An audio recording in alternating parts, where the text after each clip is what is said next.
Did you know that the grave of Elizabeth I hasn't always been in its current location and that she isn't buried alone? Instead, the body of the last Tudor monarch was disinterred from her original resting place and moved to her present tomb in Westminster Abbey on the orders of her successor James I, who also had an elaborate monument full of symbolism constructed over the top of her, but which makes almost no mention of the other person in the vault. In this week's video from History Calling, I'll tell you where Elizabeth was originally buried, why she was moved, who she's buried with, and why both would most likely hate the arrangement. I'll also explain the layers of meaning within the inscriptions and symbols on the monument, reveal which bits of her effigy have been stolen and replaced, and tell you what was found when the vault was opened in the 19th century. Before we get to that though, I'm thrilled to be able to thank History Hit for sponsoring this video. History Hit is like Netflix, but all history. It brings you the stories that have shaped our world through an award-winning podcast network and an online history channel. You can watch hundreds of hours of original history documentaries featuring expert historians such as Dan Snow, Professor Suzannah Lipscomb, and Dan Jones, and you can access them anywhere, anytime, and on any device. As well as its hundreds of expert-led programs, History Hit adds 2 more every week. It also launches 19 new episodes weekly across 8 podcasts, including on the world's leading history podcast, Dan Snow's History Hit. I've recently been watching their documentary, Anne Boleyn and Katherine of Aragon, Brilliant Rivals, hosted by Suzannah Lipscomb. The central question posed by this programme is, did Katherine and Anne's similarities outnumber their differences? And to answer it, Professor Lipscomb travels to Anne's family home, Hever Castle. There, she looks at the 2 women's childhoods, educations, and the near-identical prayer books they both owned, complete with customised illuminations, as well as the fascinating story of how these books have survived the centuries. Along the way, she discusses how Henry and Catherine's marriage fell apart as his relationship with Anne grew. There's even a fun trip to a very pink 1970s bathroom in the castle, which has an unlikely connection to Anne. To gain access to this show, as well as History Hit's huge array of other programmes, click the link in the description box below, which will take you to their subscribe page. You can also get a fantastic 50% off your first 3 months when you select the monthly option and use the code HISTORYCALLING at checkout. Once again, thank you to History Hit for sponsoring this video. And now, let's uncover all the secrets of Elizabeth Tudor's tomb.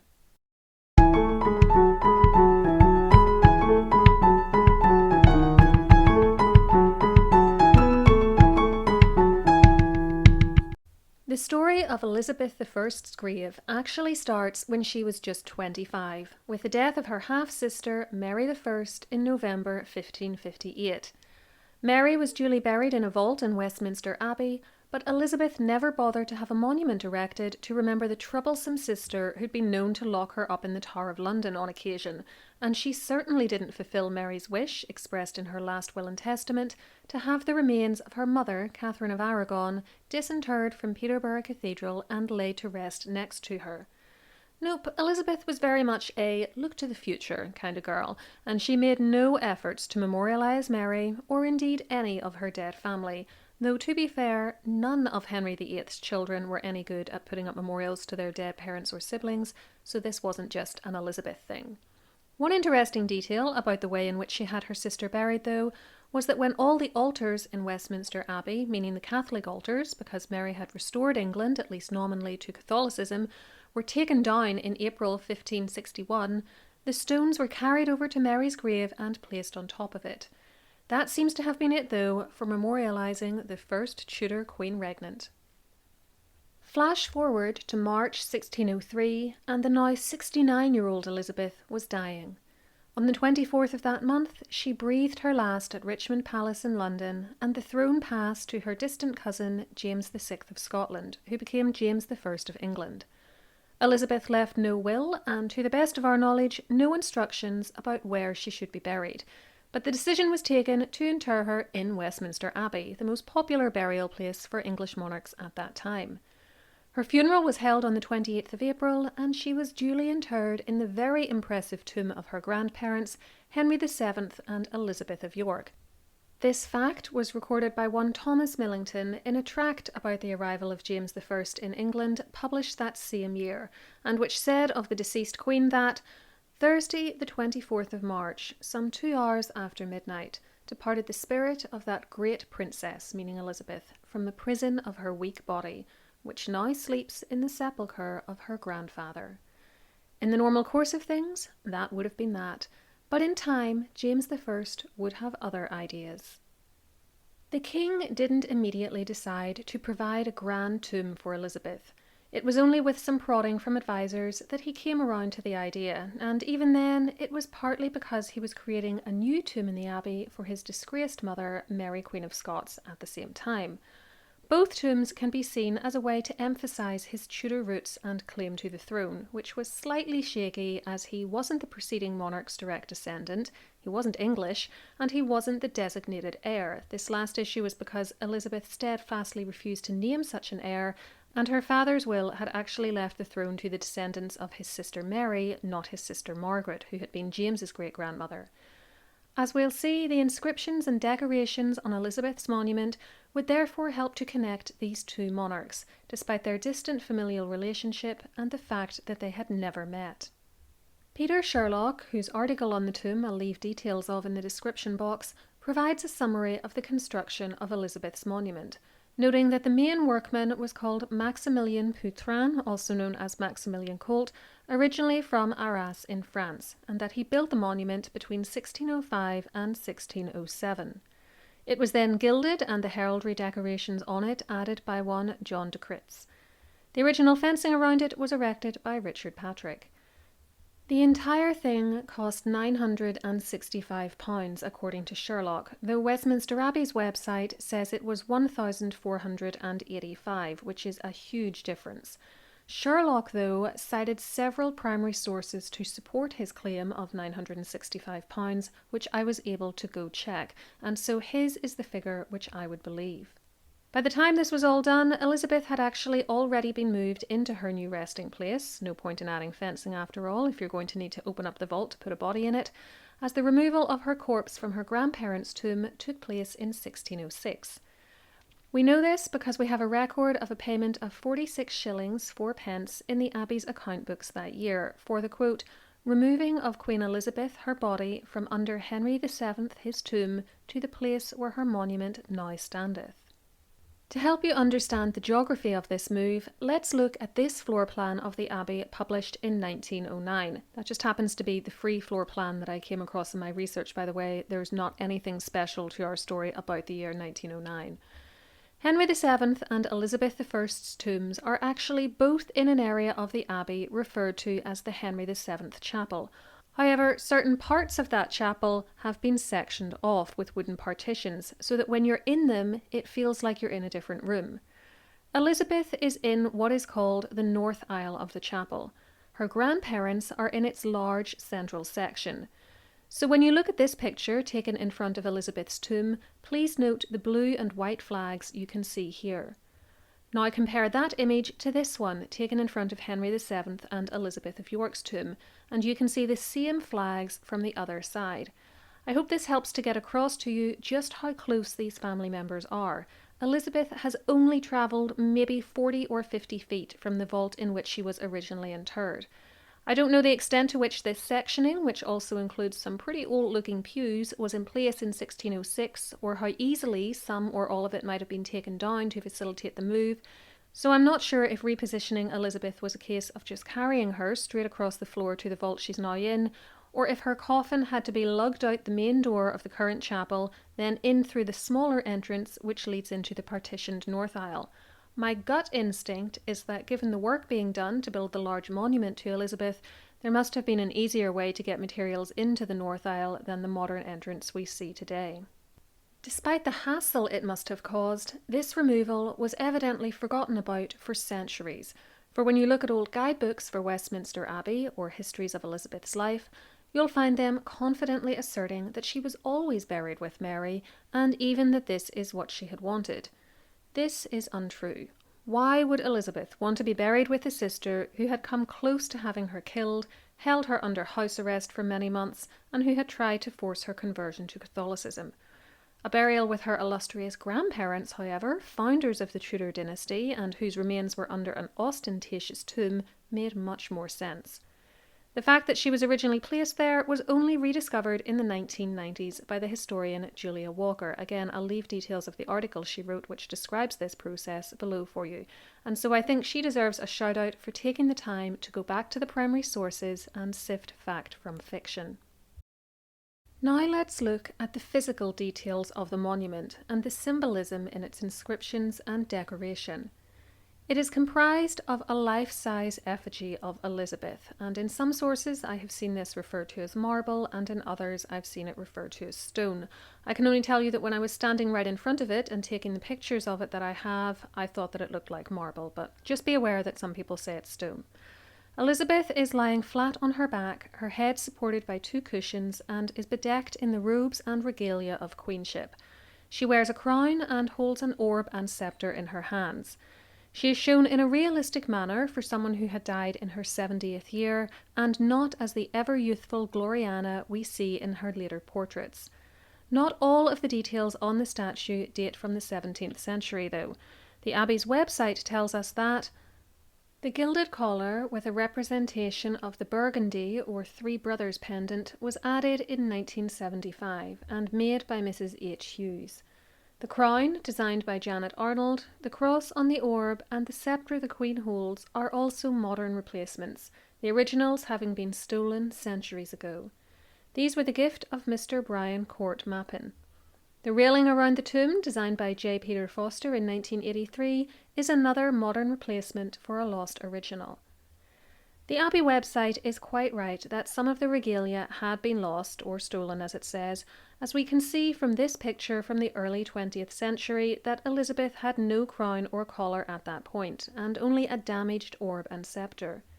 This drawing from 1850 also proves that the railings had been lost, as does this photograph published in 1914. Fortunately, we do have this image of the tomb, which was published in 1620, just 13 years after it was completed and 14 years after Elizabeth's remains had been moved there, which shows the original items and indicates that the replacements are very good dupes of those originals. This older image also indicates that Elizabeth was initially dressed in ermine robes which have now disappeared as well. This reclining statue of the last Tudor monarch rests on a base supported by 4 lions, with black and gold pillars holding up an Italian-style triumphal arch above the Queen's head. There are a series of shields around what Sherlock calls the entablatures of the 2 pavilions below the central arch. He then gives a good summary of what these shields represent, which I'm going to quote for you here. He says, "That on the west end began with the shield of Edward the Confessor, then traced Elizabeth's descent through the English monarchs, ending with the arms of Henry VIII and Anne Boleyn. The genealogy on the eastern canopy was broken into 4 parts. 2 provided further descents from Edward III, one to show the link from John of Gaunt to Margaret Beaufort, and the other to bring in the remaining line from Lionel Duke of Clarence to Anne Mortimer. If you're curious as to who all these people are, by the way, I recommend you check out my videos on Lady Margaret Beaufort, who was Elizabeth's great-grandmother, as I go into detail on the genealogy there. The 3rd set, discreetly located on the interior frieze of the canopy, showed 5 shields accounting for the Queen's otherwise unmentioned Boleyn and Howard ancestors. The remaining 3 shields on the southern frieze of the western canopy depict 3 generations of descent from Henry VII, through the impaled arms of Margaret Tudor and Archibald Douglas, Margaret Douglas and Matthew Stuart, and finally Henry Stuart and Mary Queen of Scots. These have no legitimate place on Elizabeth's tomb, for they illustrate not her lineage but that of her successor. James used them to demonstrate that, just as he had an undoubted claim on the Scottish throne through his mother, so too he could claim the English throne through his English-born father. If we look at the corners of the canopy, we can see shields displaying a portcullis, a harp, a fleur-de-lis and a rose, all used as symbols of royalty in England. And if we look at the centre of the top of the canopy, which I couldn't get decent images of because the walkway around the tomb is so narrow, the 2 largest shields of all show Elizabeth's own arms and motto on one side, and Scotland's arms impaling those of France and England on the other, which Sherlock says is presumably representing the marriage of James IV of Scotland and Margaret Tudor. He continues that this shield is accompanied by James's motto, "Blessed are the peacemakers." Again, therefore, we can see that Elizabeth's tomb was as much about James as it was about her. The railings around the tomb are also decorated with arms and crests relevant to Elizabeth's family and dynasty. Though these are not the originals, as I said before, they are good dupes for them, and we can tell from older images of the tomb that their decorations have been copied from the railings installed by Richard Patrick. They are topped by alternating golden fleur-de-lis and roses, which I assume are meant to represent Tudor roses, though the style of them doesn't look quite right for that. Running around the black band of the railings are golden crowns, portcullises, what looks like Anne Boleyn's falcon badge, definite Tudor roses, and the initials ER, standing for Elizabeth Regina. If you think I've misinterpreted any of this, though, let me know in the comments. Despite how young these railings are, I actually didn't come across any official description of them. There are 3 Latin inscriptions on the tomb. At the top, picked out in gold lettering on a black background, is the following text, which is in Latin, but I'm going to give you a translation of it. To the eternal memory of Elizabeth, Queen of England, France and Ireland, daughter of King Henry VIII, granddaughter of King Henry VII, great-granddaughter to King Edward IV, mother of her country, a nursing mother to religion and all liberal sciences, skilled in many languages, adorned with excellent endowments both of body and mind, and excellent for princely virtues beyond her sex. James, King of Great Britain, France and Ireland, hath devoutly and justly erected this monument to her whose virtues and kingdoms he inherits. This is interesting as much for what it doesn't say as what it does. Much is made of Elizabeth's Tudor and Plantagenet bloodlines, both of which were of course shared by James, but there is no mention of her mother, though as we heard a few minutes ago, Anne Boleyn came from the very powerful Howard family. James has also made sure that his own name is prominently displayed, so that everyone knows what a good boy he was in putting up this monument, and also that he was the lawful inheritor of Elizabeth's kingdom, as well as her virtues, which were so wonderful that they went beyond what could be expected of a woman. Sexism at its finest here. The wording here insinuates he is as good as her child, he was in fact her godchild, and therefore reinforces his lawful inheritance of her crown. Still at the front end of the tomb, which you see when you walk through the door into the room, but now at the bottom of the monument, behind Elizabeth's head, is the only original reference to Mary I's presence, and it is very brief. Translated once again, it says, "Partners in throne and grave, here we sleep, Elizabeth and Mary, sisters in the hope of the resurrection." Mary was of little to no use to James in dynastic terms, and there was therefore no incentive to make more of her grave. She had been dead for nearly 50 years at this point, and James had not inherited the English crown directly from her. She was also not a popular figure in recent English history, given her efforts to quash the Protestant faith in what was now a predominantly Protestant country. It didn't help that she had also been the Queen of Spain, which was one of England's avowed enemies at this stage, or that her one-time husband, King Philip, had sent the Spanish Armada in 1588, less than 20 years before this monument was completed. A much later stone laid into the floor in front of the tomb in 1977 makes one other reference to her, and to the miseries caused by the English Reformation and Counter-Reformation, saying, "Near the tomb of Mary and Elizabeth, remember before God all those who, divided at the Reformation by different convictions, laid down their lives for Christ and conscience' sake." Another inscription is placed at what I would call the far end of the tomb, above Elizabeth's feet. It gives a summary of her achievements and reads, "Sacred to memory, religion to its primitive purity restored, peace settled, money restored to its just value, domestic rebellion quelled, France relieved when involved with intestine divisions, the Netherlands supported, the Spanish Armada vanquished, Ireland almost lost by rebels, eased by routing the Spaniard, the revenues of both universities much enlarged by a law of provisions, and lastly, all England enriched.